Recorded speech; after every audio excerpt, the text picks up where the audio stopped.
नाज़रीन, मशरिक़ वुस्ता के अंदर एक बहुत बड़ा धमाका होने जा रहा है। सऊदी अरब इसराइल को तस्लीम करने जा रहा है और ट्रंप का जो सबसे बड़ा सियासी और एटमी खेल है, क्या मशरिक़ वुस्ता की तारीख का सबसे बड़ा मुआहिदा तय पाने जा रहा है, या फिर आलमी सियासत के पर्दे के पीछे एक ऐसा खतरनाक खेल शुरू होने जा रहा है जिसके असरात पूरी दुनिया को भुगतने पड़ेंगे। अमेरिकी सदर डोनाल्ड ट्रंप ने एक ऐसा शर्तिया बम फोड़ा है जिसने वाशिंगटन से लेकर रियाद, तल अवीव और तेहरान तक हलचल मचा दी है। सवाल यह है कि क्या सऊदी अरब को एटमी ताकत की तरफ कदम बढ़ाने की इजाजत मिल रही है और उसके बदले दुनिया को क्या कीमत चुकाना पड़ेगी?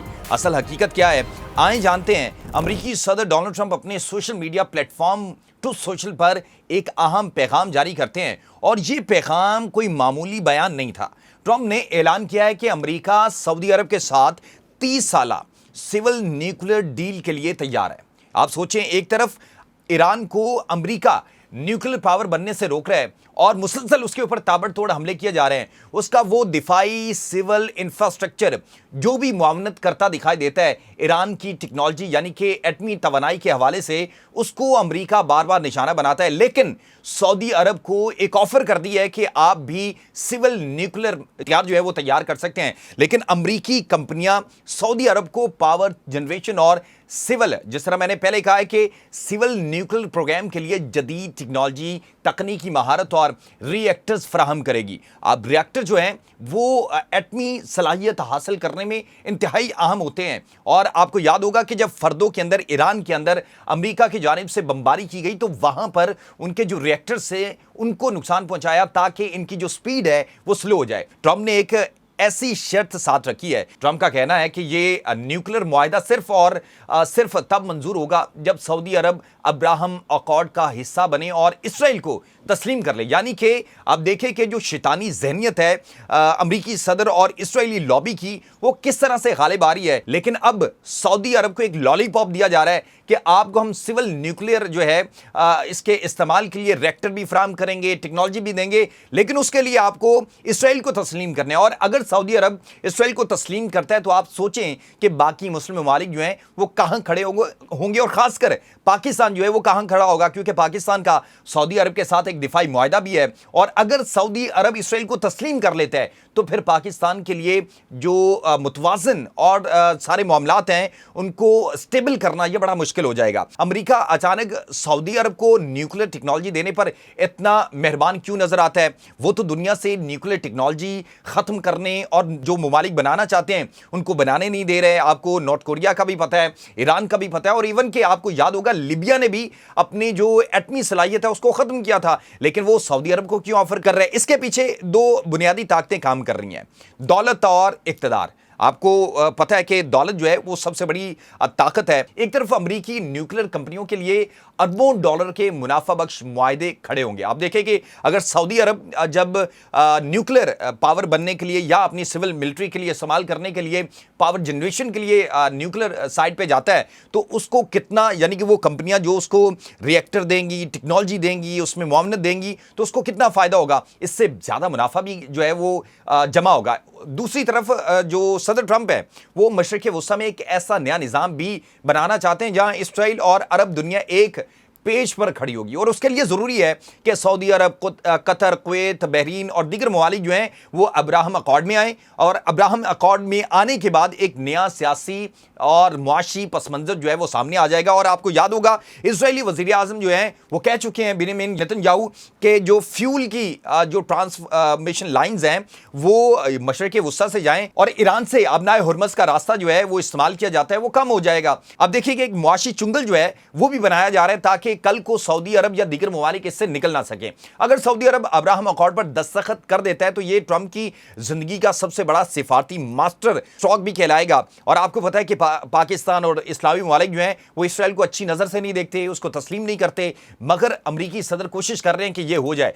हकीकत इससे कहीं और भी ज्यादा पेचीदा है। आप देखें कि जहां पर अमरीकी सदर जो हैं वो एक स्टॉक तो खेलना चाहते हैं लेकिन यह बहुत मुश्किल है, यह इतना आसान नहीं है जितना बताया जा रहा है, जितना पढ़ा जा रहा है। दुनिया भर के दिफाई माहिरीन के कान क्यों खड़े हो गए हैं, यह भी एक बहुत बड़ा सवाल है कि एक तरफ बनने नहीं देना, एक तरफ बनाने की ऑफर कर देना, तो सवालात तो सारी सी बातें पैदा होते हैं, क्योंकि जौहरी तवानाई और जौहरी हथियार में फर्क बहुत बारीक होता है। आप देखें कि आप अफजुदगी जितनी ज्यादा करते जाएंगे, जितना आप जो यूरेनियम है उसको रिच करते जाएंगे, एटमी हथियार की दौड़ में आप आगे बढ़ते जाएंगे। अगर 20% तक आप कैंसर के लिए या दीगर जो है इलेक्ट्रिसिटी के लिए इस्तेमाल कर सकते हैं, या जो सिविल यूज के लिए, लेकिन अगर आप उनको रिएक्टर दे देंगे, मुआवनत दे देंगे, आप उनके सिस्टम बना देंगे, तो फिर वो बारीक लाइन जो है वो आसानी से खत्म हो जाती है। तो फिर यानी कि सऊदी अरब भी उस लाइन पे खड़ा होगा, जब चाहे वो एक न्यूक्लियर पावर बन सकता है, लेकिन ईरान के अंदर नहीं बनने देना, और उसकी वजह से उसका इंफ्रास्ट्रक्चर जो है वो तबाह किया जा रहा है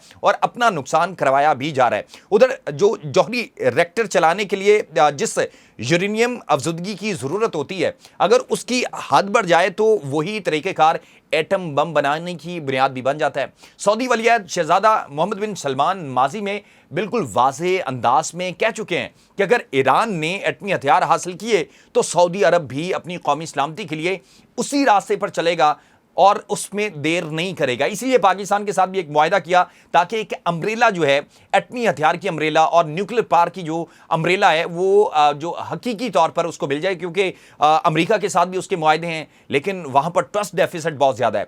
तो दूसरी जानब जो इसराइल है और जो गैर एलानिया तौर पर एटमी ताकत भी है, और आपको पता है तकरीबन 70 से जायद उसके पास एटमी वॉरहेड मौजूद हैं, लेकिन सऊदी अरब खतरा ज्यादा महसूस करता है ईरान से। और वलीअहद जो है वो कह चुके हैं कि अगर ईरान के पास हथियार होंगे, एटमी हथियार होंगे, तो फिर भाई हम बनाएंगे, हमें कोई नहीं रोक सकता।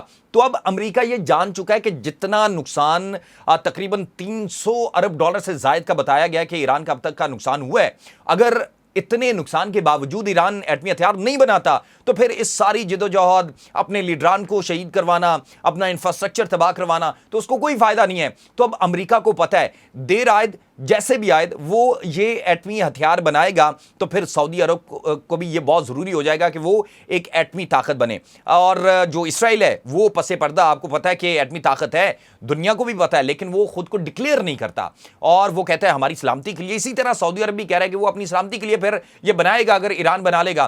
तो इसलिए जो इसराइल है वो तवील अरसे से सऊदी अरब को न्यूक्लियर टेक्नोलॉजी मुंतकिल करने का मुखालिफ भी रहा है। अब देखें कि ये किस तरह का एक चुंगल है, किस तरह एक प्लानिंग है, किस तरह मशरक़ वुस्ता को जो है वो महकूम रखा है कि वो टेक्नोलॉजी भी मांगता रहे, उसको टेक्नोलॉजी दे भी ना, और उसको ये कहा जाए हाँ हाँ तुझको टेक्नोलॉजी जो है वो दे दी जाएगी। जबकि दूसरी तरफ ईरान पर अमरीकी अस्करी और मुआशी दबाव पहले ही उरूज पर है। इसी दौरान वाशिंगटन में अमरीकी कानून साज और सेनेट इस मुआहदे को कानूनी और सिक्योरिटी पहलू पर शदीद तहफ़्फ़ुज़ात भी जाहिर कर रहे हैं। जो कानूनी माहिरीन हैं, उनके वहां पर जो स्टेक होल्डर हैं, वो कह रहे हैं कि ऐसा नहीं होना चाहिए। और आइंदा दिनों में क्या हो सकता है, ये भी बहुत बड़ा सवाल है कि आगे क्या सऊदी अरब को इतनी आसानी से ये टेक्नोलॉजी मिल जाएगी। अगर सऊदी अरब सख्त बैनुल-अक़वामी निगरानी को कबूल करते हुए सिर्फ पुरम मकासद के लिए डील पर राजी होता है और अब्राहम अकॉर्ड का हिस्सा बनता है, तो खित्ते में मुआशी और सिफारती इस्तेकाम की एक नई लहर भी आ सकती है। देखें, मुआशी भी,